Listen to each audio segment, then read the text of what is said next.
In the dead of night, when the rain falls like silver needles and shadows dance beneath flickering streetlights, something waits. A beauty veiled in darkness, a hunger cloaked in desire. This is the story of a love that should never have been.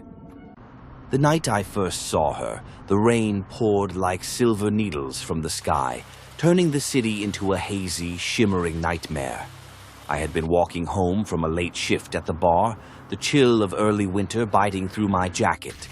The world was quiet, save for the raindrops splashing against cracked pavement and the occasional rumble of distant thunder. I was soaked to the bone, my shoes squelching with every step. I cursed myself for forgetting my umbrella, shoving my hands deep into my pockets as I hurried down the darkened street.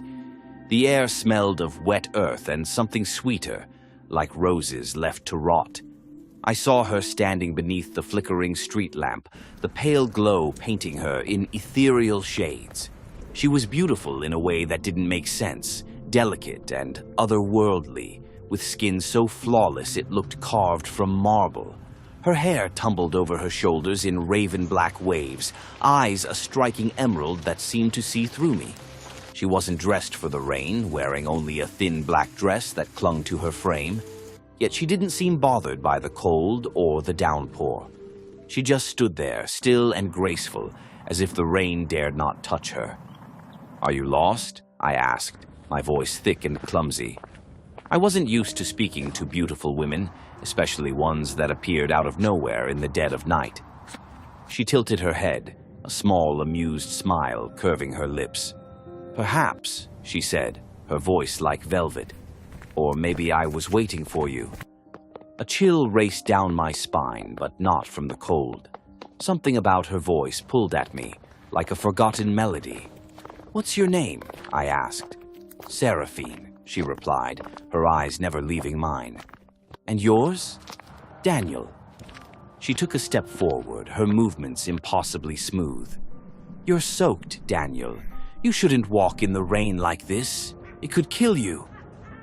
"I'll be fine," I said, though my teeth were starting to chatter. "You, on the other hand, look like you should be freezing." Her smile widened, showing perfect, pearly teeth. "I don't feel the cold, not like you do." I should have walked away then.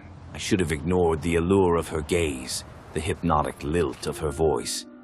But something about her captivated me. Maybe it was loneliness, or maybe I was just a fool. "Do you live around here?" I asked. "In a way." She looked up at the sky, her gaze distant and wistful.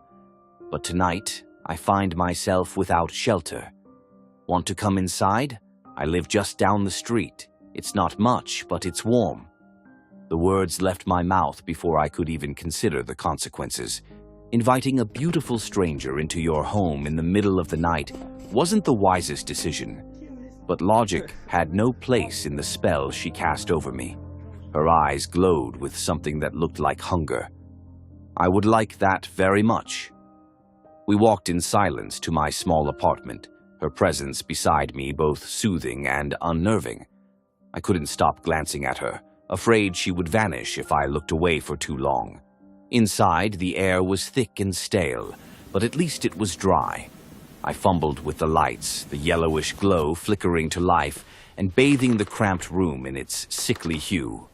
"Sorry, it's not much," I admitted, embarrassed by the mess of laundry and empty takeout boxes scattered about.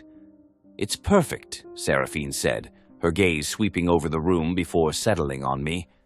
"Thank you for inviting me in." "No problem." I scratched the back of my neck, unsure of what to say next. Want something to drink? Coffee? Tea?" She laughed softly, the sound like bells chiming in the dark. "No, thank you. I prefer other refreshments." There was something in the way she said it that made the hairs on my arms stand on end. We spent the night talking. Or rather, I did most of the talking while she listened with rapt attention, her eyes never leaving mine.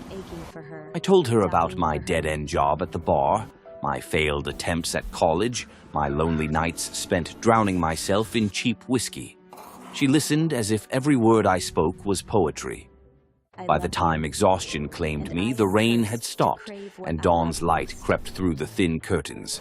I must have drifted off mid-sentence because the last thing I remembered was Seraphine's cool hand brushing my cheek. I awoke alone, my head throbbing and my neck aching with a dull, pulsing pain.